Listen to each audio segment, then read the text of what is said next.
گناہ ہوتا ہے نا، توبہ کا طریقہ اس گناہ کی طرف نسبت کرتے ہوئے مختلف ہو جاتا ہے۔ مثال کے طور پر ایک بندے نے 10 سال تک نمازیں قضا کی، جب سے بالغ ہوا 10 سال تک کیا کی؟ اب اس کو اللہ نے ہمت دی، کسی عالم کا درس سنا، اس کو سمجھ آئی کہ یار میں نے یہ بہت بڑا ظلم کیا اپنے ساتھ۔ اب وہ چاہتا ہے یا چاہتی ہے کہ میں نماز قضا کرنے والے گناہ سے کیا کروں؟ تو اس کا طریقہ یوں ہوگا، سب سے پہلے اللہ کی جناب میں بہترین طریقہ جو ہے وضو کرے، یہ ایک سب سے افضل طریقہ ہے۔ 2 رکعت نماز صلاۃ توبہ پڑھے، اس گناہ سے توبہ کرنے کی نیت سے، اور بعد میں عرض کرے مولا یہ تو تھا مستحب افضل، توبہ کے یہ 3 باتیں جو آج تک قضا ہوئی ان پہ ندامت، آئندہ قضا نہ کرنے کا مصمم اور پکا ارادہ، پیچھے ندامت، آئندہ یہ گناہ کبھی، اور ہر نماز کو اس کے ٹائم پہ میں ادا کروں گا یا کروں گی۔ اس کے بعد اب 10 سال کی جو نمازیں اس کے ذمے ہیں ان کی قضا کرنی ضروری ہوگی، ان کی قضا کرنی۔ اب نماز قضا کرنے کے گناہ سے توبہ یوں کی جائے گی۔ ایک بندہ معاذ اللہ اللہ نہ کرے شراب پیتا تھا، کسی عالم کا درس سنا، شریعت سنی، اس کے سمجھ میں آئی کہ یہ بہت بڑا ظلم ہے، توبہ طیب ہو گیا۔ اب توبہ کیسے کرے گا؟ جو پی اس پہ ندامت، شرمندگی، آئندہ کبھی بھی نہ پینے کا پکا ارادہ کرے، اور اللہ کی جناب میں عرض کرے مولا مجھے معاف کر دے جو مجھ سے آج تک یہ گناہ ہو گیا۔ پچھلے پہ ندامت، اللہ کی بارگاہ میں استغفار و بخشش و توبہ، اور آئندہ نہ کرنے کا پکا۔ اب شراب سے توبہ یوں ہوگی، جیسا گناہ ویسی اس کی توبہ۔ ایک بندے نے ایک بندے کے 10,000 روپے کھا گیا، واپسی نہیں کیے، اب کعبے میں چلا یا اللہ مجھے معاف کر دے 10,000 جو میں نے اس کے کھا گیا ہوں، اللہ نہیں معاف کرے گا۔ اس کی توبہ کا طریقہ کعبے میں نہیں ہے، اس کی توبہ کا طریقہ سب سے پہلے جس کے 10,000 مارے ہیں اس بندے کے پاس جائے، یا تو اس کو 10,000 واپس کرے، یا اس کو کہے یار مجھے اللہ کے واسطے معاف کر دے، مجھے اللہ کے واسطے کیا کر دے۔ جب وہ معاف کر دے اب اللہ کی بارگاہ میں آ جائے، یا اللہ میں نے یہ ظلم کیا، اس پہ ندامت ہو، مجھے شرمندگی ہے، اور مجھے یہ جو میں نے اپنی جان پہ ظلم کیا اس کی وجہ سے گناہ ہوا، اپنی رحمت کا صدقہ معاف کر دے، آئندہ میں کبھی بھی یہ گناہ، کسی کے پیسے مارے ہیں تو پھر یوں توبہ ہوگی، جیسا گناہ ویسی توبہ۔ قضا نمازوں کا طریقہ اور قضا نماز کب پڑھنی چاہیے۔ پہلے تو یہ سمجھیں کہ قضا نماز کس کس کی ہوتی ہے۔ فرض اور واجب، کون کون سی نماز کی قضا ہوتی ہے؟ پورے 24 گھنٹوں میں فرض رکعت اور نماز وتر، اس کی قضا ہے، نہ سنت کی قضا ہوتی ہے خواہ وہ موقدہ ہو یا غیر موقدہ، نہ نفل کی قضا ہوتی ہے۔ دوسری بات کہہ رہے ہیں کہ قضا نماز کا طریقہ کیا ہے۔ قضا نماز آپ پہلے حساب کریں گے کہ کتنے عرصے سے میری نمازیں قضا ہو گئی، ان کا حساب کر کے ان کو لکھ لیں۔ اللہ کی جناب میں جب آپ کوئی نماز قضا کرنے کھڑے ہوں، مثلا فجر کی، آپ کو تو نہیں پتا کہ کس دن پہلی نماز قضا ہوئی، جب بہت ساری نمازیں ہو گئی تو یوں عرض کرو یا اللہ میں اس فجر کی نماز قضا کرنے چلا ہوں یا چلی ہوں جو مجھ سے سب سے پہلے قضا ہو گئی تھی، میں نہیں جانتا لیکن تو اب 2 رکعت نماز فرض پڑھ لی، آپ کی ایک دن کی صبح کی نماز کی قضا ادا ہو گئی۔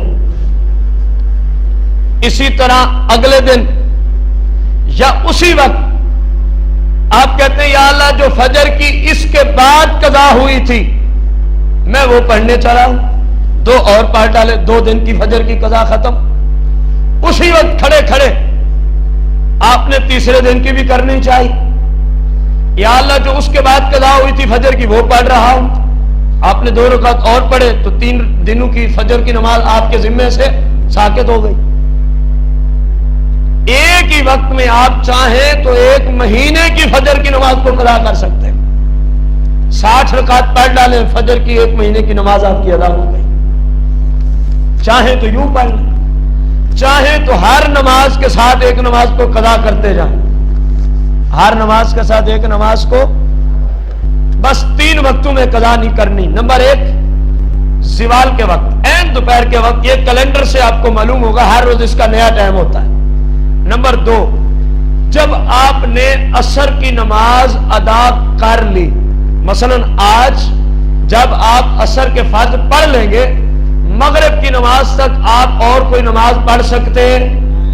اسی طرح تیسرا وقت جب صبح کی اذان کا ٹائم ہو جائے, روزے کا ٹائم ختم ہو جائے, سحری کا اذان کا ٹائم شروع ہو جائے, اس وقت سے لے کر جب تک سورج طلوع ہو کر ظاہر نہ ہو جائے, سوائے فجر کی ادا نماز کے اور کوئی نماز بندہ پڑھ سکتا. ان 3 اوقات کے علاوہ جب چاہیں, مثلا ابھی آپ کورس سے اٹھے گھر چلے جائیں, 5 وقت کی نماز کو ایک ہی دفعہ کھڑے ہو کے آپ قضا کرنا چاہیں تو اسلام نے آپ کو اجازت دی ہے. 1 مہینے کی نمازیں ایک ہی دفعہ کھڑے ہو کے قضا کریں تو اسلام نے آپ کو جس طرح آپ کے لیے آسانی ہو اسی طرح قضا کرنی ہے. البتہ جو نماز کبھی سفر میں قضا ہو گئی تھی 4 رکعت فرضوں والی, تو اس کی قضا جب کریں گے تو 2 رکعت ہی کریں گے. کون سی نماز جو کہاں رہ گئی تھی؟ سفر میں رہ گئی. یہ بات یاد رکھیں.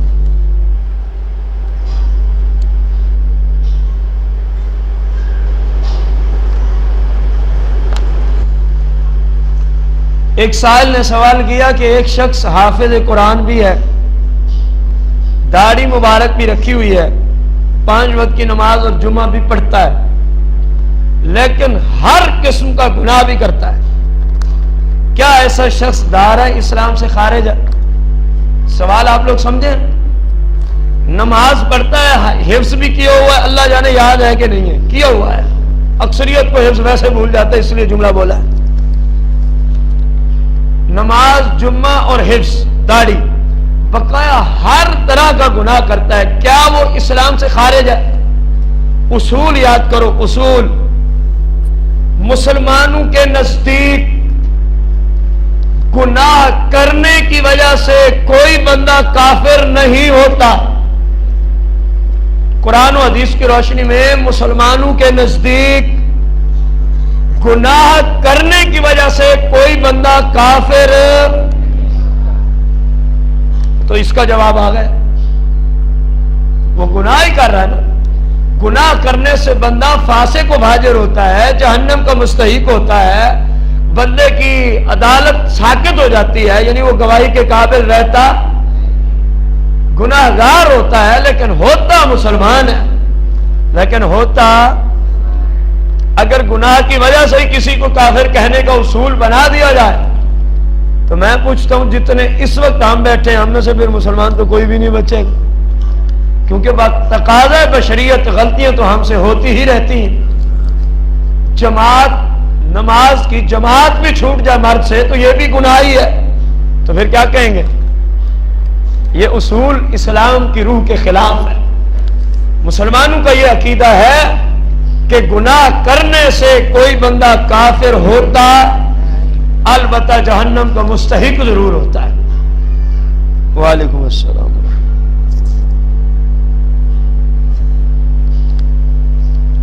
سائل نے سوال کیا ہے کیا بزرگان دین کو ماننا چاہیے؟ بھائی مسلمانوں کے نزدیک تو قرآن و حدیث کی روشنی میں یہی عقیدہ ہے کہ اللہ کے جو واقعی نیک بندے ہیں, بھنگی چرسی بابے نہیں, شریعت کو توڑنے والے بابے نہیں, جو آج ہر گلی بازار میں 1-2 بابے اس طرح کے جعلی ڈاکو بابے بیٹھے ہوئے ہیں, ان کی بات نہیں کر رہا. داتا علی حجویری رضی اللہ تعالیٰ عنہ جیسے لوگوں کی بات کر رہا ہوں. خواجہ اجمیر جیسے لوگوں کی بات کر رہا ہوں، سمجھ آ رہی ہے کہ نہیں؟ مسلمانوں کے نزدیک یہ اپنی زندگی میں بھی مسلمانوں کی مدد ہیلپ کرتے ہیں، اور جب ظاہری طور پہ پردہ کرتے ہیں تو اس وقت زیادہ مسلمانوں کی مدد کرتے ہیں۔ کسی مرد کو آج کوئی مشکل ہو، اس کو چاہیے یہاں سے لاہور کا ٹکٹ لے۔ یہ جو زندہ بابے ہیں نا، ڈاکو بابے، ان جعلی اور ڈاکو بابوں کے پاس جانے سے کھربوں درجے بہتر ہے۔ حضور ذات الحجویری کی بارگاہ قدسیہ میں جا پہنچے، جتنا ہو سکے نوافل پڑھے، قرآن پڑھے، ذکر کرے، اذکار کرے، اور عرض کرے مولا میں تیرے نیک بندے کی بارگاہ میں آ گیا ہوں، میں تیرے نیک بندے کی بارگاہ میں، میری یہ پریشانی اپنے اس نیک بندے کے صدقے میری پریشانی کو دور فرما دے۔ سرکار کی شریعت کہتی ہے اللہ اس کی پریشانی کو دور فرما دیتا ہے۔ ہمارے ہاں یہ طریقہ بہت ہی اچھا ہے۔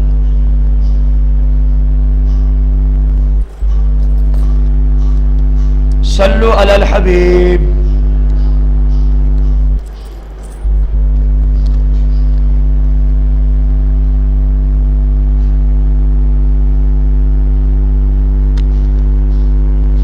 کہتے ہیں جب کوئی ہمارے گھر کا فرد فوت ہو جائے تو گھر والوں کے لیے رونا جائز ہی نہیں ہوتا، کیا یہ صحیح ہے؟ اختصار کرتے ہوئے مختصراً جواب لے لیں، اور اس کی تفصیل باقاعدہ آپ کا ایک درس قرآن انشاءاللہ آئے گا کہ جب کوئی مسلم مر جائے تو گھر والوں کا کردار کیا ہونا چاہیے۔ جب کوئی مسلم مر جائے تو گھر والوں کا کردار کیا ہونا چاہیے۔ مختصر یہ ہے، سیرہ میں حدیث موجود ہے، سرکار علیہ السلام کے شہزادے سیدنا ابراہیم رضی اللہ تعالی عنہ، سرکار کا یہ بیٹا ہے، ان کا انتقال ہو گیا۔ کیا ہو گیا؟